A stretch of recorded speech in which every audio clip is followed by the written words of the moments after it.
Hello everyone, जय हिंद। आज हम बात करेंगे 21 दिसंबर 2000 के जो आरआरबी ग्रुप डी के एग्ज़ाम हुआ है उसके सेकेंड शिफ्ट की हम बात करेंगे। तो चलिए स्टार्ट करते हैं आज का फर्स्ट और इम्पोर्टेंट क्वेश्चन। पहले क्वेश्चन में पूछा गया है कि रिसेंटली पहले क्वेश्चन को चलो स्टार्ट करते हैं। तो पहला पूछा गया है कि कौन सी डिवाइस है जो प्रोटेक्ट करती है against sexually transmitted diseases. Sexually transmitted diseases वो डिजीज़ होती हैं जो with the help of unprotective intercourse से एक दूसरे से फैलती है। तो क्वेश्चन ये आता है, अनप्रोटेक्टिव इंटरकोर्स का मतलब ये है, यहाँ पे ये बताया जा रहा है कि कोई इंसान ये है और एक इंसान ये है, अगर इसको ये बीमारी पहले से ही है और ये इंसान इसके साथ अनप्रोटेक्टिव इंटरकोर्स करता है तो इसको ये बीमारी हो जाएगी। तो इसे हम बोलते हैं एसटीडी, सेक्सुअली ट्रांसमिटेड डिजीज़। तो वो किसको, अगर हम कौन सी डिवाइस है जिसको हम यूज़ करके इससे बचा जा सकता है, तो उसका जो राइट आंसर है वो कॉन्डम है, जिसको हम यूज़ करने से जो एसटीडी है उससे वो रोक सकते हैं। अब क्वेश्चन में ये पूछा गया है वास्कोटोमी क्या होता है। वास्कोटोमी होता है पुरुषों की नसबंदी की बात कर रहे हैं। इसमें जो वॉस डिफरेंस होता है उसको हम कट कर देते हैं और ये एक परमानेंट सॉल्यूशन होता है। और अगर हम बात करें कॉपर की, कॉपर टी फीमेल्स में यूज़ की जाती हैं उनके यूट्रस के अंदर। और जैसे ये यूट्रस है, यहाँ पे कॉपर टी जो एक टी शेप की एक कॉपर आयन वो क्या करती है इनसाइड द यूट्रस, वो कॉपर आयन रिलीज करती है। जब स्पर्म ऊपर की तरफ जाएंगे तो ये कॉपर आयन क्या करते हैं, वो जो स्पर्म की जो मूवमेंट है उसको कम कर देते हैं, जिसकी वजह से जो फर्टिलाइजेशन नहीं हो पाती। तो जो राइट आंसर है वो इस क्वेश्चन का ए है। अगला क्वेश्चन पूछा गया है कि जो रिफ्लेक्स एक्शन है, रिफ्लेक्स एक्शन का मतलब यहाँ पर ये होता है कि अगर फॉर एग्जांपल लेके चल रहे हैं हम, यहाँ पर ये हाथ है और मैंने आपके हाथ पे पिन मारी है, तो आप उस केस के अंदर आप क्या करोगे, what you experience on that पे। तो मैंने यहाँ पे पिन मारी तो सबसे पहले क्या होगा, पहले आपको आंसर देखना है। पहले जब पिन मारी तो आपकी स्किन के नीचे जो रिसेप्टर है उस पेन को फील करेंगे। रिसेप्टर आपका जो मैसेज है वो स्पाइनल कोड को भेजेंगे। स्पाइनल कोड कहाँ पे होती है, जैसे ये ह्यूमंस है, जो पीछे रीढ़ की हड्डी होती है उसके बीच में स्पाइनल कोड होती है। स्पाइनल कोड से वो जाएंगे मोटर न्यूरॉन्स के पास। मोटर न्यूरॉन का मतलब क्या है, वो ब्रेन के पास जाएंगे।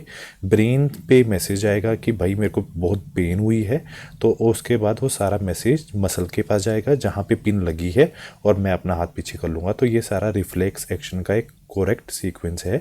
तो मतलब पहले receptor, then spinal cord, then motor neuron and then muscle is the right answer. अगला क्वेश्चन में पूछा गया है Mother Mary come to me की जो पुस्तक है उसकी लेखिका कौन है। उनका जो राइट आंसर है वो अरुंधति रॉय है जो उनकी लेखिका है। और आपको ये याद रखना है कि विषय किस विषय के ऊपर लिखी गई है। उसमें उन्होंने अपने बचपन, अपनी माँ मैरी रॉय के बारे में, उनके रिश्ते, पहचान, व्यक्तित्व के बारे में उन्होंने साझा किया है। और उन्होंने अपनी माँ के साथ उनके मुश्किल और गहरे भावनात्मक जुड़ाव को भी दिखाया है, जो ये एडिशन है ये 2025 में प्रकाशित हुआ है। अगले क्वेश्चन में पूछा गया है कि जो क्रिस्टे हैं वो कहाँ पर पाए जाते हैं और लाइसोसोम्स कैसे बनता है। पहला आप क्या रखोगे कि ये माइटोकॉन्ड्रिया है। माइटोकॉन्ड्रिया का जो डिज़ाइन है वो कुछ ऐसा कुछ कलर का होता है, ऐसा। तो यहाँ पर छोटे छोटे ऐसे कुछ बल्ब टाइप स्ट्रक्चर होते हैं। इन बल्ब टाइप स्ट्रक्चर को आप क्रिस्टे बोलते हो। तो आपसे अगर पूछा गया है कि कौन सी ऑर्गेनेल्स है जहाँ पे क्रिस्टे पाए जाते हैं, तो आप आंख बंद कर माइटोकॉन्ड्रिया पे टिक करोगे। उसके बाद पूछा गया है लाइसोसोम्स वो कौन बनाता है, तो उसका जो राइट आंसर है अब माइटोकॉन्ड्रिया। अब माइटोकॉन्ड्रिया का काम क्या होता है, माइटोकॉन्ड्रिया का काम ये होता है आपकी बॉडी जो सेल है उसके अंदर एटीपी देना। एटीपी का फुल फॉर्म क्या होता है, एडोनेसिन ट्राइफॉस्फेट होता है। और ये इसका मतलब क्या है, ये हमारे सेल की जो है एनर्जी करेंसी है। आप ये याद रखोगे, ठीक है। तो ये कहाँ पे पाया जाता है, इनसाइड द माइटोकॉन्ड्रिया। तो B is the right option. उसके बाद क्वेश्चन पूछा गया है कि जो बिहार के मुख्यमंत्री हैं नीतीश कुमार ने हाल में ही राज्य के पहले आधुनिक जो खेल परिसर और खेल विश्वविद्यालय का जो उद्घाटन किया है वो किस जिले में किया है। तो उसका जो राइट आंसर है तो वो नालंदा में किया है। कौन सा स्थान है, राजगीर स्पोर्ट कॉम्प्लेक्स है, नालंदा जिला। और कितने दर्शक इसमें बैठ सकते हैं, 45,000। और क्या जो सुविधा है, यह स्टेडियम विश्व स्तरीय सुविधाओं से लैस है और इसमें राष्ट्रीय और अंतर्राष्ट्रीय मैचों की मेज़बानी के लिए बिल्कुल तैयार है। और अगर हम उद्घाटन की बात करें, ये 5 अक्टूबर 2025 में जो मुख्यमंत्री हैं नीतीश कुमार ने इनका उद्घाटन किया है।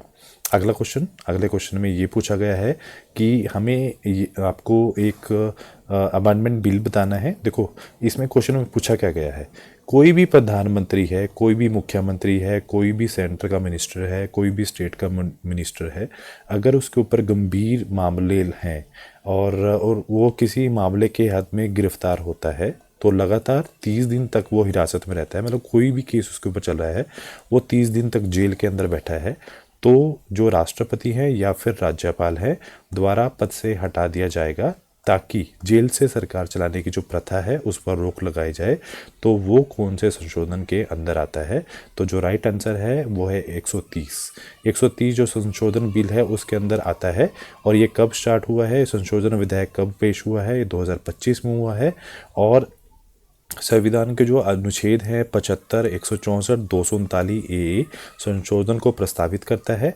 और इसमें ये बोला गया है कि कोई भी मंत्री है तो अगर वो 30 दिन तक जेल में रहेगा तो उस पर जो उसके जो पद है, किसी भी पद पे है, वो स्टेट है या सेंटर में, उसको हटा दिया जाएगा। तो ये संशोधन कौन सा है? 130 संशोधन विधेयक की बात की गई है।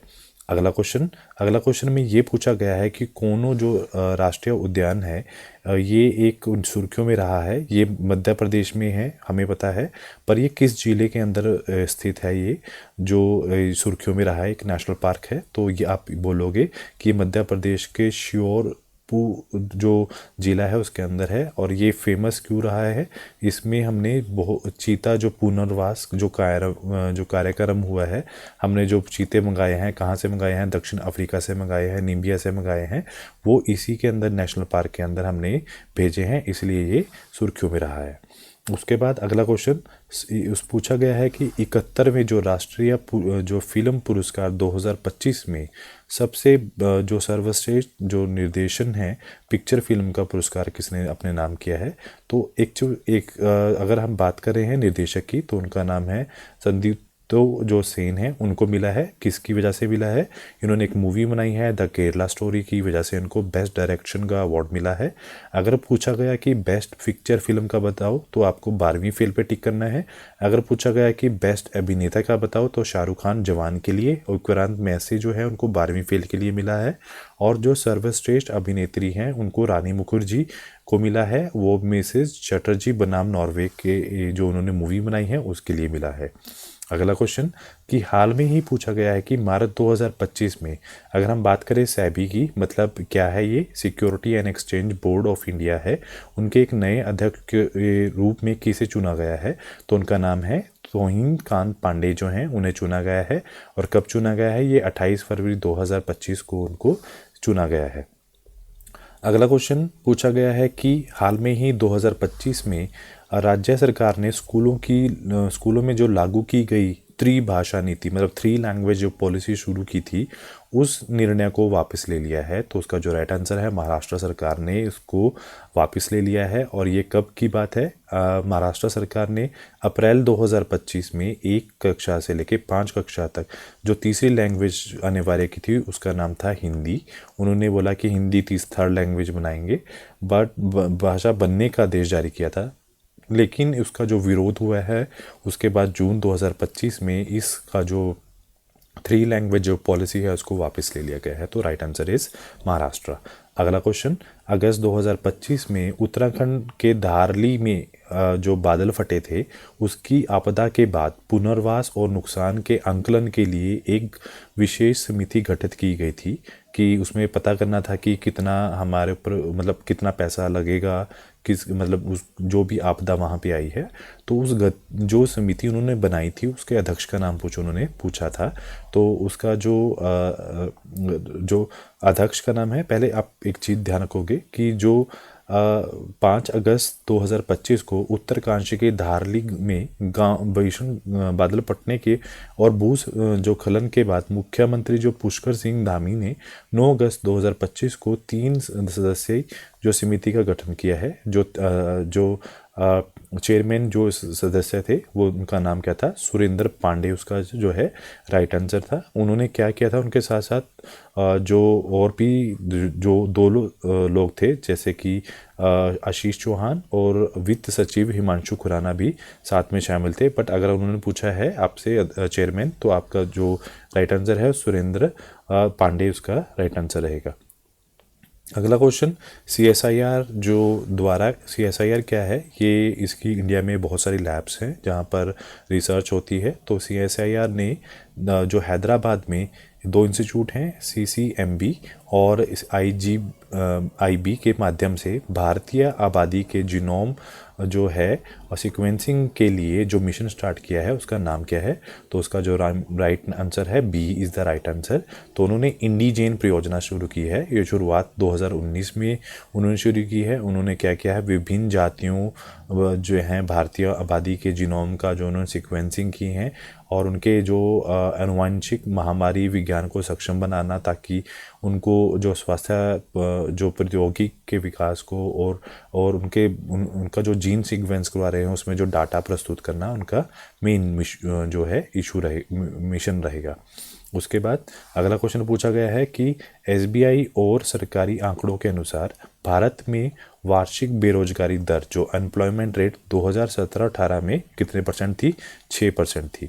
बट उन्होंने बोला है कि आप 6% तो हमें पता है कि 2017 और 18 में रही थी। उन्होंने बोला है कि 2024 और 25 में कितने प्रतिशत रही है। तो उसका जो राइट आंसर है 3.2 जो परसेंट है वो इज़ द राइट आंसर, मतलब B is the right answer. अगला क्वेश्चन में ये पूछा गया है कि 1 जुलाई 2024 से हमने क्या किया है, जो IPC जो हम बोलते थे उसको हमने रिप्लेस कर दिया है। मतलब उसकी जगह हम क्या यूज़ करेंगे, मतलब IPC क्या है, भारतीय दंड संहिता है, उसकी जगह हमने शुरू क्या किया है, वो तो हम BNS हमने उसकी जगह शुरू किया है। मतलब ये भारतीय जो दंड है जो उसकी जगह किसने ली है, भारतीय न्याय संहिता जो है उन्होंने उसकी जगह ली है। मतलब IPS जो है अब उसका जो नाम है वो BNS है, मतलब भारतीय न्याय संहिता है। तो राइट आंसर क्या है, इसका ए है। और ये कब से प्रभावी हुई है, ये 1 जुलाई 2024 से प्रभावी हुई है और ये हाल में ही सुर्खियों में भी रही है। अगले क्वेश्चन में ये पूछा गया है कि जो UNO जो है वो उसका डे कब मनाया जाता है। तो उसका जो राइट आंसर है ये 24 अक्टूबर को मनाया जाता है। और ये अब की बार अगर हम बात करें 2025 में ये इसकी 80वीं वर्षगांठ थी। अगले क्वेश्चन में पूछा गया है कि अगस्त 2025 में संसद द्वारा पारित एक द इंडियन पोर्ट्स एक्ट 2025 में किस वर्ष के पुराने अधिनियम को रिप्लेस किया है। मतलब पहले देखो अभी क्या बनाया है, हमने बनाया है इंडियन पोर्ट एक्ट्स। तो हमने रिप्लेस किसको किया है, हमने रिप्लेस किया है हाल में ही। तो उसका राइट आंसर है जो भारतीय जो पोर्ट एक्ट 1908 को हमने रिप्लेस कर दिया है और उसकी जगह हमने क्या ले आए हैं, इंडियन पोर्ट एक्ट 2025। मतलब जो एक दशक की बात मतलब की जाए, एक सदी को हमने रिप्लेस कर दिया है। मतलब उसका रिप्लेस करने का क्या फ़ायदा है, उन्होंने बोला है कि जो एक सदी से अधिक पुराना कानून था उसमें आधुनिक बंदरगाह प्रशासन की ज़रूरतों को पूरा नहीं कर पा रहा था, तो उसको मतलब हमने बढ़ावा दिया है और विकास के लिए हमने क्या किया है, जो इंडियन पोर्ट एक्ट 1908 को हटाकर द इंडियन पोर्ट्स एक्ट 2025 को लिया है। बस दैट्स इट, ये क्वेश्चन में इन्होंने पूछा है। अगला क्वेश्चन पूछा गया है कि जो कनकेव मिरर है, मतलब जो अवतल दर्पण है उसकी मैग्नीफिकेशन है -1 है। तो उसका प्रतिबिंब क्या होगा। तो पहला तो आप राइट आंसर देखोगे कि इसका जो प्रतिबिंब होगा at the centre of a curvature होगा। तो आपने ये बोलना है कि जो आपका कनकेव मिरर है अगर उसकी मैग्नीफिकेशन -1 है, इसका मतलब क्या है, जो प्रतिबिंब होगा वो रियल होगा, इन्वर्टेड होगा और same size is as object. तो ऐसी स्थिति में क्या होगा, सेंटर ऑफ कर्वेचर पर रखी जाती हैं जिससे प्रतिबंध की जो कर्वेचर है वो केंद्र हो सके। अगला क्वेश्चन पूछा गया है कि इनमें से कौन सी इक्वेशन मोशन को जस्टिफाई नहीं करती अगर हम बात करें कि जो ऑब्जेक्ट है वो मूव कर रहा है एक यूनिफॉर्म एक्सेलरेशन में। तो राइट आंसर है इसका v is equal to u plus AT is the right answer, s equal to UT ये भी राइट आंसर है। अगर हम बात करें v ये भी राइट आंसर है, तो जो d है, d is the right answer, ये करेक्ट ऑप्शन नहीं है। ये नहीं बता रहा है कि object is moving with the uniform acceleration को। अगला क्वेश्चन में पूछा गया है कि एक स्पीड है बॉडी की जो 4 सेकंड में 20 मीटर पर सेकंड से घटकर 10 मीटर पर सेकंड पर जा रही है, तो आपको एक्सेलरेशन बतानी है। तो एक्सेलरेशन का फॉर्मूला क्या है, v minus you upon T. तो हमें पता है v क्या है,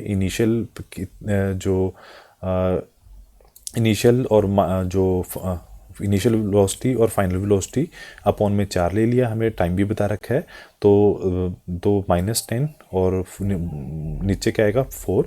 तो अगर हम कट करेंगे -2.5 जो मीटर पर सेकंड स्क्वायर इसका जो राइट आंसर आएगा, तो B is the right answer. तो नेक्स्ट क्वेश्चन अगर हम बात करें कि आपको एक चीज़ बतानी है कि बिटवीन जो डबल डिस्प्लेसमेंट रिएक्शन होती है उनके बीच में क्या होता है, तो उसके बीच में पॉजिटिव आयन और नेगेटिव आयन होते हैं। ये आपका बिल्कुल राइट आंसर है, तो सी इज़ द राइट आंसर। तो डबल डिस्प्लेसमेंट रिएक्शन के बीच में हमेशा एक पॉजिटिव और एक नेगेटिव आयन होते हैं।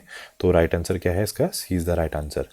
अगला क्वेश्चन आपको पूछा गया है कि जो इंफ्रासोनिक साउंड होती हैं वो कौन से जानवर सुन सकते हैं। पहला क्वेश्चन, इंफ्रासोनिक साउंड वो होती हैं जो 20 हर्ट्ज से कम होती हैं, मतलब 20 की जो ध्वनि होती है 20 हर्ट्ज से जो है वो कम है। तो इसका मतलब क्या है, जो हमारी बात करें, ह्यूमंस की बात करें, तो हम इस जो साउंड को नहीं सुन सकते। तो कौन सुन सकते हैं, इनको मेनली सुन सकते हैं गैंडा, हाथी, हिप्पोपोटामस आदि सुन सकते हैं। तो यहाँ पे अगर आप जबकि चमगादड़ में जो 20 जो अल्ट्रासोनिक सुन सकता है, चूहा सामान्य ध्वनि सुन सकता है, पर जो इंफ्रासोनिक वो नहीं सुन सकता। तो जो यहाँ पे राइट आंसर है तो वो है आपका B, A is the right answer. गैंडे की बात हो रही है। तो उसके बाद अगला क्वेश्चन पूछा गया है कि आपको मास बता रखा है, मास है 1 किलो, और सर्टन हाइट बता रखी है, और उसके साथ साथ आपको स्पीड बता रखी है 20 मीटर पर सेकंड, और आपको हाइट बतानी है, और तो उसको आपको हाइट बतानी है। तो फॉर्मूला क्या है, v2 is equal to U2 plus 2GH। तो हमें पता है ये 20 है हमारे पास, तो v2 की जगह यहाँ पे आ जाएगा प्लस 0, जो हमें अभी 0 लेके चलेंगे उसको, प्लस 2 इंटू 100 इंटू H। तो यहाँ पे 20 का स्क्वायर है तो यहाँ 400 हो जाएगा, और 2 से गुना करेंगे तो 20 हो जाएगा। तो उसको अगर हम कट करेंगे तो ये राइट आंसर क्या आएगा, 20 मीटर इसकी जो है करेक्ट हाइट आएगी। अगले क्वेश्चन में पूछा गया है कि साबुन की जो प्रक्रिया है, क्लीनिंग एक्शन है, वो किस तरह की जो घटना है, मैकेनिज्म यूज़ करते हैं। तो उसका जो राइट आंसर है मिसेल्स फॉर्मेशन का वो यूज़ करते हैं। तो साबुन के जो अणु पानी में और तेल दोनों से जुड़ जाते हैं, जिसकी वजह से जो हैं वो मिसिल्स बनाते हैं, और जब जो मिसिल्स गंदगी और तेल को पानी से घोलकर हटा देते हैं। अगला क्वेश्चन आपसे पूछा गया है कि हाइड्रोकार्बन कौन से हैं जो ब्रांच चेन बनाते हैं। तो उसका जो राइट आंसर है ब्यूटेन है, C4H जो 10 है। तो इसमें जो समावेशी होते हैं एन ब्यूटेन, आइसोब्यूटेन। तो इस जो राइट आंसर है तो वो कौन से है, तो वो उसका राइट आंसर है ब्यूटेन। अगले क्वेश्चन में पूछा गया है कि धातुओं की अगर हम बात करें तो उसकी अपघटनी जो इलेक्ट्रोलिटिक रिफाइनिंग में शुद्ध धातु किस इलेक्ट्रोड पर जमता है। तो उसका जो राइट आंसर है तो ये कैथोड पर जमता है। तो अगर हम बात करें इलेक्ट्रोलिटिक रिफाइनिंग में 2 अशुद्ध धातु एनोड बनाया जाता है, और शुद्ध धातु जो है कैथोड पर जमती है, जबकि अशुद्ध जो एनोड के मड के रूप में गिरती है। तो राइट आंसर इज़ बी। और आज के लिए इतना ही। तो हम थर्ड जो शिफ्ट है उसको थोड़ी देर में डिस्कस करेंगे। तो आज के लिए इतना ही। डू लाइक शेयर एंड सब my channel. Thank you so much.